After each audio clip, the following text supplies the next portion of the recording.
creepy bus driver with bad intentions. This story happened to me in 2022 when I was around 24 years old. For a bit of context, I'm non-binary, assigned female at birth, AFAB.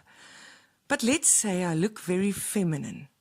At the time I was studying in Paris and renting a room in the house of the mum of my boyfriend at the time, in a city that was more than an hour away from Paris, but 20 minutes from Versailles, another important city in France.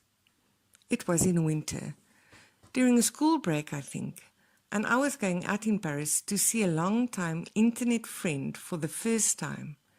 She turned out to be a very toxic and problematic person whom I'm not in contact with anymore, but the story is not about her. I must say that I have a rather petite frame because of an eating disorder I was dealing with ever since I was a child.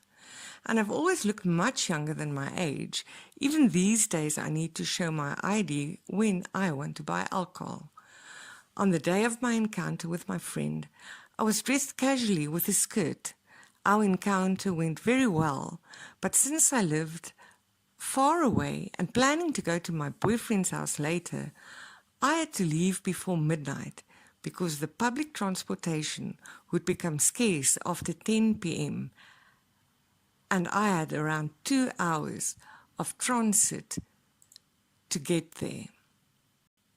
Unfortunately, I didn't leave early enough, so I managed to get a train until Versailles, but would have to wait almost an hour to get a bus to go to the nearest city from my boyfriend's house, where he would then pick me up with his car. While I was waiting near the train station, I noticed a group of bus drivers who were smoking and talking to each other. I approached them to ask which one of them was going to drive the bus to insert the name of the city closest to my boyfriend's house, and one of them, a small man with grey hair, who was probably in his late 40s, early 50s, told me that it was him.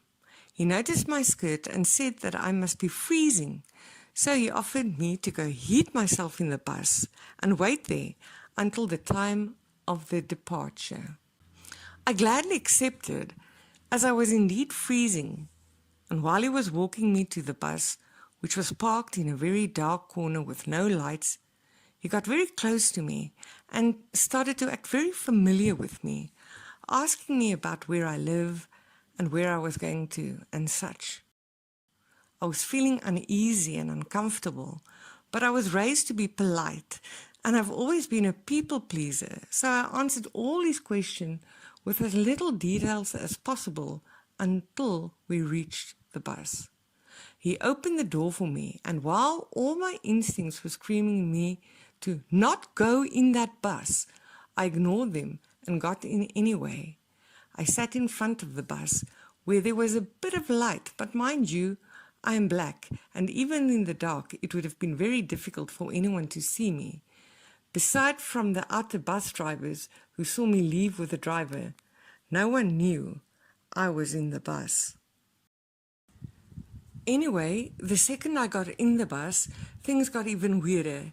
He threw his lit cigarette away and got in the bus with me as well, all while telling me a bunch of anecdotes about the bus, about how the bus was actually designed to transport the French football team and how there was a huge table and even bathroom at the back of the bus, and that I should come in the back of the bus with him to see. He suggested to me twice to come in the back of the bus where there were absolutely no light, and this scared me even more. So I texted my boyfriend, "Might not come tonight, weird bus driver, call me ASAP," while ignoring the driver rambling. He then came back to the front of the bus and stayed in the corridor, blocking my way. He talked about random things I don't remember, and all the time his eyes were fixated on me, especially on my phone that was in my hand and my knees, thighs.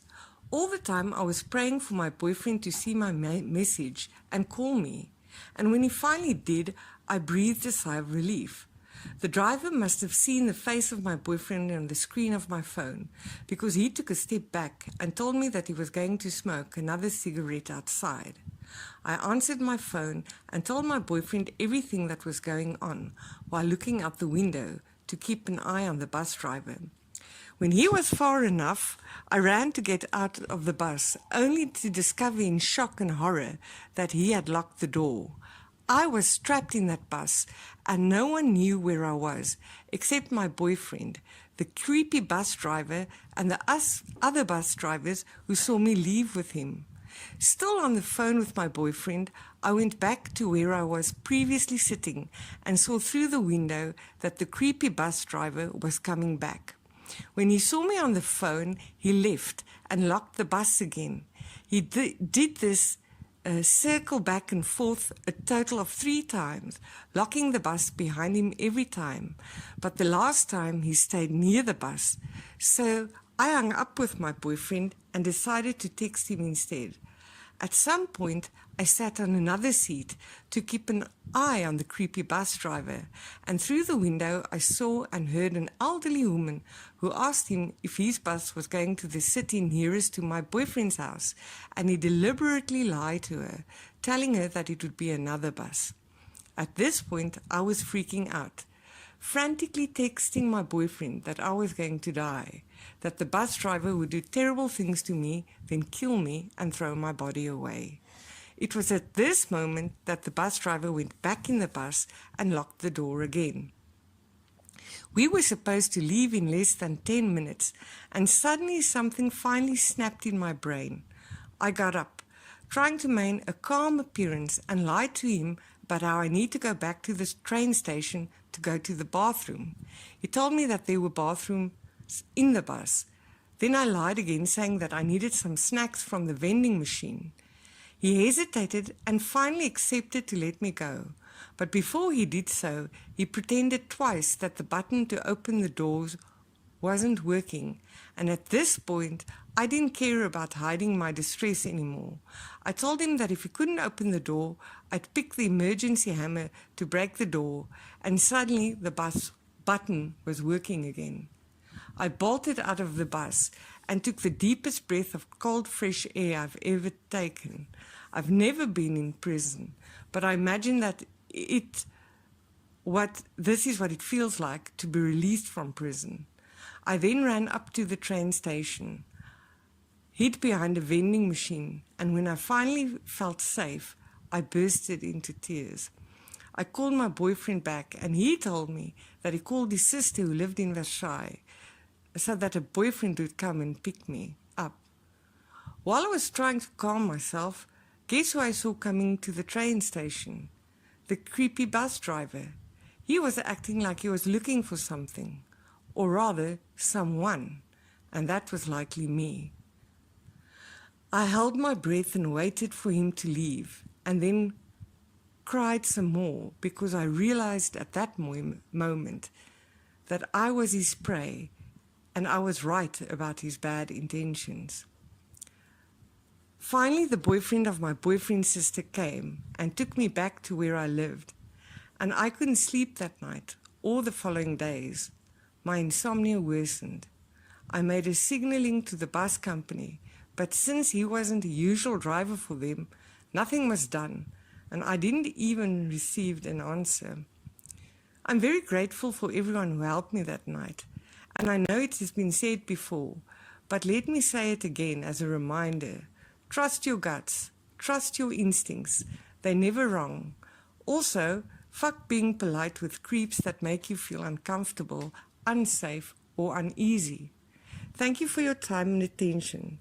Stay safe, everyone, and have a nice life. P.S. Sorry for all the possible mistakes. It is currently past 5 a.m. I've been writing for more than an hour, and though I'm fluent in English, it's not my first language. Oof, I know all too well how creepy and absolutely awful Frenchmen are. I wish I could go kick every single one of those other bus drivers who let this happen. They clearly knew what was going on. They always do. Que ban de batat. I'm glad you trusted yourself and go out. Honestly, I doubt it is all French men or all men in general, but this guy was undoubtedly creepy. Thank you for your concern and for your strong reaction. It is heartwarming. The French sentence made me smile. I appreciate you. I don't know if the other bus drivers knew. Honestly, it didn't even cross my mind until you mentioned it now.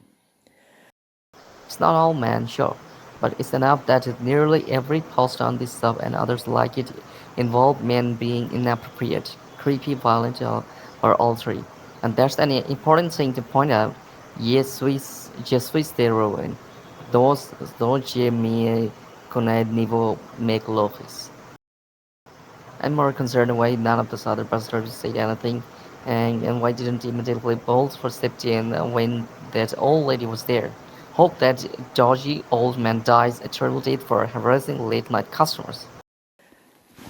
I don't know for the other bus drivers, but for the old lady, honestly, it didn't cross my mind. I mean, the bus doors were locked and she called him from afar. Plus, I didn't think she could have done anything. The mind works in mysterious ways sometimes. I sure hope the same for him, honestly. This made me uncomfortable to read. Hope you're okay. Thank you for reaching out. I'm feeling better now, as it was a while ago, but I must admit that telling the story brought back some unpleasant feelings. Oh my god. This makes me uncomfortable to read. It angers me that people like this exist. Many female friends of mine have also been victims of the same situation you had to experience. It's horrible. A few changes here and there and a few different situations here and there, but it's the same in the end. Oh, and by the way, if you don't mind, I have a few questions about your story. In it, you describe yourself as non-binary, which I think means that you do not identify with either gender, male or female, right? I'm an ignorant, so do you think you could educate me on that?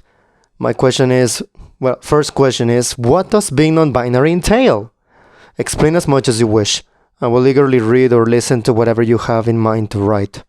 I once watched an interview made by Anthony Padilla from Smosh, which I used to watch a lot. He interviewed non-binary people. I'm a Mexican man, born and raised here, in a Catholic family who is an absolute manly man and a macho man who will cry himself to sleep with masterpieces like Rosa Pastel, Rosas, Maquillaje, and Las de la Intuición.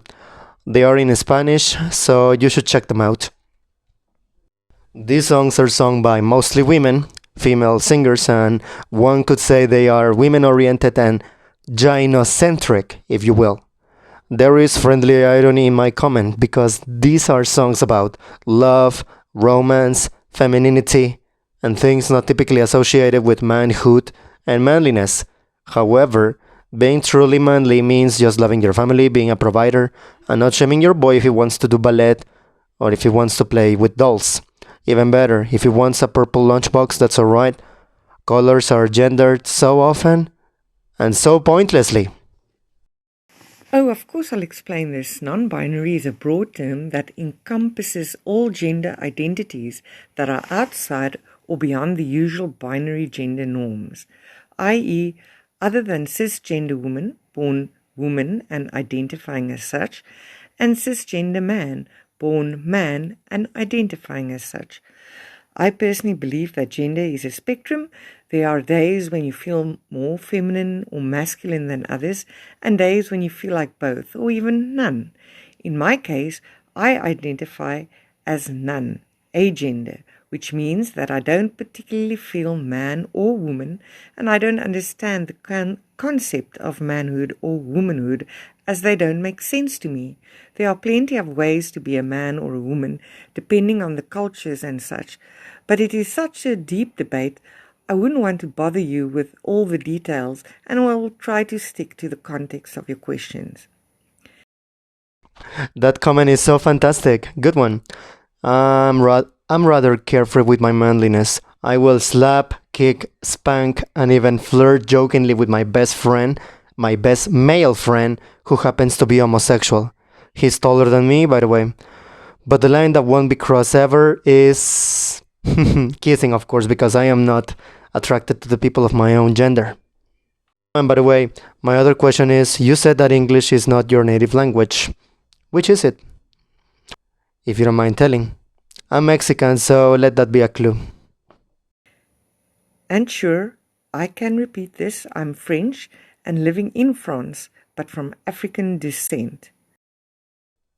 Oh, since you are mentioning and talking about being non-binary, take a look at the following picture. Needless to say, it irks me and irritates me, but I'd like to know your thoughts on this. And by the way, yes, I'm a man and I think I am very secure about my manliness, but come on, this is completely pointless. The picture you send me is basically infuriating. I mean, we wear clothes. Clothes don't wear them. It is pointless to label clothes as boy, man, and girl, woman clothes. We should just display clothes by their type. Skirts, dresses, jeans, etc. and their sizes. And it's all that matters. Who cares if a skirt is worn by a man or a tuxedo with broad shoulders is worn by a woman? And also, does being non-binary and being heterosexual, homosexual, or asexual go hand in hand? I hope I'm making sense and I hope I'm formulating my questions correctly. There are no such things as generality when it comes to gender and sexual romantic attraction. One's gender doesn't affect one's attraction to others. For instance, I'm non-binary, asexual and aromantic, but there are non-binary people who are gay, trans, bisexual, straight, etc., as one's gender may differ from one's attraction. And yes, non-binary people can be heterosexual.